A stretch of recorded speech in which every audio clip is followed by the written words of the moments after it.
Bonjour à tous, aujourd'hui plein feu sur un film que j'avais pas du tout envie d'aller voir, mais que j'ai été voir quand même, donc on va quand même en parler. Plein feu sur Cinderella, Cendrillon en version française. Je me suis dit que comme le film allait être réalisé par Kenneth Branagh, il y avait peut-être une petite lueur d'espoir, qui va peut-être sauver les meubles. Puisque j'aime bien les films de Kenneth Branagh, il nous donne généralement de bons films. Au casting, Lily James dans le rôle de Ella, de son prénom, donc Cendrillon. Cate Blanchett également, excellente actrice qui joue la méchante belle-mère. Richard Madden qui joue le prince. Stellan Skarsgård est également présent, ainsi que Helena Bonham Carter, qui fait toujours plaisir à voir, qui joue la marraine, la bonne fée. L'histoire, donc, c'est celle de Cendrillon, donc l'adaptation du conte de Charles Perrault, qui est plus ici une adaptation du classique de Disney que du conte de Perrault. Je vais y revenir après. Donc Ella, qui est une jeune femme joviale, très joyeuse, gentille, aimable, etc. Sa mère décède, donc son père se retrouve veuf, à s'occuper d'elle, s'occuper de sa fille. Quelques années après, il se remarie avec une femme qui est une mégère, on va le dire comme ça. Quelques années plus tard encore, son père donc décède, le père de Ella, et elle se retrouve contrainte de vivre avec sa méchante belle-mère, ainsi que ses deux petites pestes de demi-sœurs plutôt. Pendant ce temps-là, le roi organise un gigantesque bal où tout le peuple est convié, tout le royaume est convié, n'importe qui, ayant pour thème de trouver une fiancée à son fils, donc au prince, de lui trouver une épouse pour avoir un héritier, etc., un truc classique. Cendrillon, donc elle là, va se faire aider par sa marraine, la bonne fée, qui va la transformer de cette pauvre fille, en fait, en une belle princesse, avec une belle robe, un carrosse extraordinaire, etc., j'en passe. Donc elle va se rendre à ce bal, elle va taper directement dans l'œil du prince, et malheureusement, aux 12 coups de minuit, avant les 12 coups de minuit, elle doit s'en aller, puisque cette magie va s'estomper. Et le prince va tenter de la retrouver grâce à une pantoufle de verre qu'il a réussi à récupérer. Et il va faire tester cette pantoufle de verre à toutes les filles du royaume pour ainsi retrouver Sal Dulcinée et avoir beaucoup d'enfants, etc. Le truc classique, quoi. C'est tout à fait que je m'attendais en voyant la bande-annonce, c'est niais. C'est une niaiserie abominable, c'est cucul à praline, on va le dire comme ça. Il n'y a pas d'autre mot, parce que c'est un Twilight dans un univers de fraises tagada, de crème glacée et de barbe à papa sucrée. En gros, c'est ça.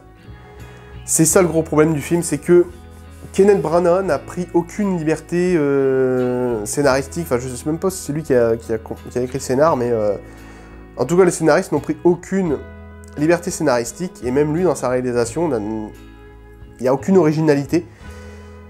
Pour faire court, il a pris le Disney d'origine, le classique de Disney, et il l'a copié-collé. Tout simplement, c'est un copier-coller sur le classique du Disney d'origine. Et pourquoi ça va pas ? Tout simplement parce que aujourd'hui on est en 2015 et qu'on est une nouvelle génération.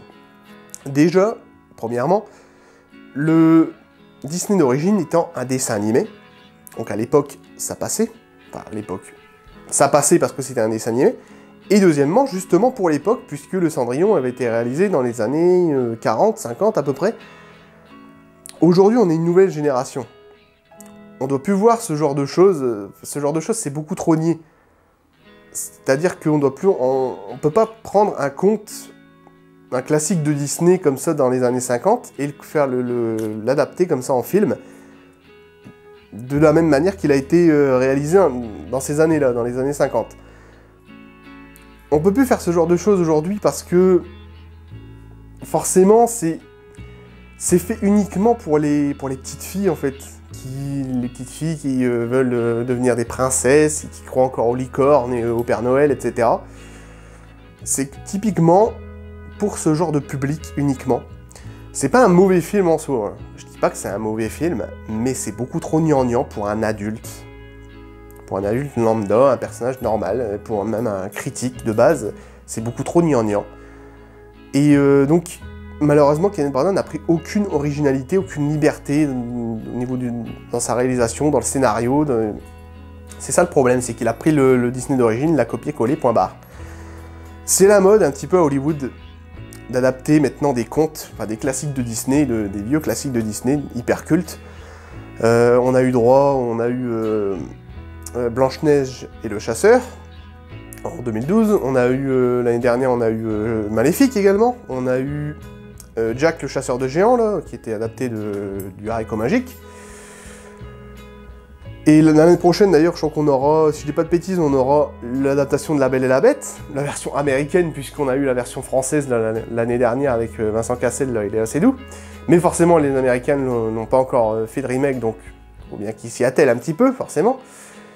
Donc c'est un petit peu la mode d'adapter au moins un conte par an, comme ça, à Hollywood. Et ce qui était bien, par exemple, je prends l'exemple de Blanche-Neige et le Chasseur, ou encore Maléfique. Dans Blanche-Neige, on avait par exemple la reine Ravenna, qui était interprétée par Charlize Theron, qui était absolument géniale dans son rôle. On sentait que c'était un personnage brisé par plein de choses de la vie, qui avait une souffrance intérieure, et c'était justement pour ça qu'elle jouait un petit peu les reines tyranniques, qui laissaient un petit peu le royaume dans la souffrance, la pauvreté. Elle avait justement un petit peu succombé à la folie, due à sa souffrance intérieure, à tout ce qu'elle avait pu vivre auparavant. Donc, c'était un personnage quand même totalement brisé, et un personnage assez noir, du coup, donc dans un univers très noir. On avait également donc, le personnage de Blanche-Neige, qui devenait une guerrière, justement, qui devenait une combattante. Ça aussi, on cassait un petit peu les codes du Disney d'origine, c'est-à-dire que dans le Disney d'origine, elle était un petit peu là, assez prude, à se balader dans la forêt avec ses 7 nains qui la suivaient derrière, hein, son petit plateau de compote et de confiture à la main. Enfin, c'était totalement niais, mais ça fonctionnait très bien à l'époque, justement parce que c'était du Disney et que c'était une autre génération. Dans Maléfique, également, on cassait un petit peu justement les codes du fait qu'on avait à la fois l'antagoniste qui était, enfin, Maléfique, qui était plus ou moins une sorte d'anti-héros, dans le sens où elle était à la fois terrifiante, mais touchante. C'est ça qui était bien, et c'était également le héros, c'était l'héroïne de fin, qui n'était pas le prince, justement, puisque dans Blanche-Neige et le Chasseur, je vais y arriver, ou Maléfique, ce qui était amusant également, c'est qu'il cassait les codes, justement, au niveau du baiser. Le baiser final du prince, donc le baiser de la Belle au bois dormant ou de Blanche-Neige, qui était justement donné par le prince, où la Belle devait se réveiller avec ce baiser d'amour sincère. Dans Blanche-Neige et le Chasseur ou Maléfique, le baiser n'étant pas donné par le prince. C'est ça qui était bien. Le baiser étant donné par Maléfique, donc dans Maléfique, et dans Blanche-Neige, c'était le chasseur le héros, ce n'était pas le prince. C'est ça qui était plutôt bien, c'est qu'on cassait justement les codes d'un stéréotype totalement niais et totalement clichésque.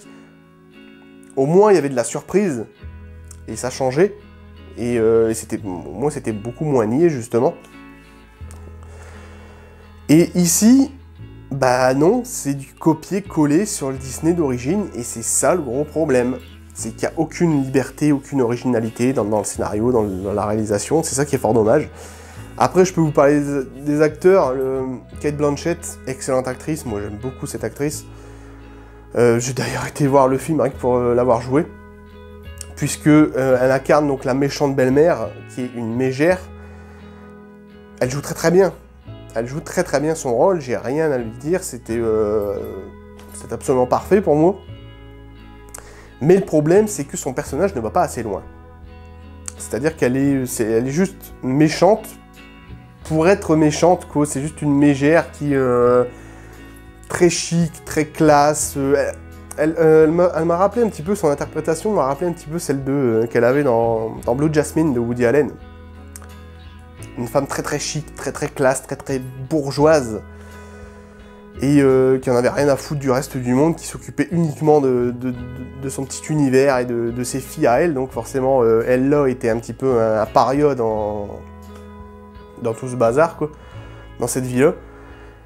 Et donc c'est un bon personnage, mais qui ne va pas assez loin malheureusement. C'est un petit peu ça le problème du film. Enfin, le problème de son personnage, elle est juste là pour être méchante, et il n'y a aucun enjeu important en fait. Dans ce film, c'est vraiment du copier-coller sur Cendrillon, il n'y a pas de... il n'y a aucune noirceur dans ce film, il n'y a aucun trait dramatique, je dirais. On aurait pu faire quelque chose de beaucoup mieux et de inventer justement un drame un peu plus important. Et ici, non, malheureusement. Et en 2015, pour moi, on ne peut plus faire ce genre de choses. Parce qu'on est une nouvelle génération et qu'en plus, c'est un film, ce n'est pas un dessin animé. Donc voilà. C'est ça qui est dommage. C'est pas un mauvais film en soi, mais ça reprend le classique de Disney, c'est très cliché. C'est un bon gros stéréotype dans un univers de Barbapapa et de crème glacée. C'est tout ce que je peux dire. Vous prenez la niaiserie de Twilight, et ben c'est exactement pareil, mais là je dirais que c'est même encore pire, parce qu'on a vraiment un univers qui est justement fait pour être un univers clairement fait pour les petites filles et les belles choses, quoi, en fait. Oui, les effets spéciaux sont magnifiques, les décors sont magnifiques également, mais c'est tout, ça va pas plus loin. Donc voilà. Fort dommage, on aurait pu faire quelque chose de beaucoup mieux. Mais malheureusement, c'est pas le cas.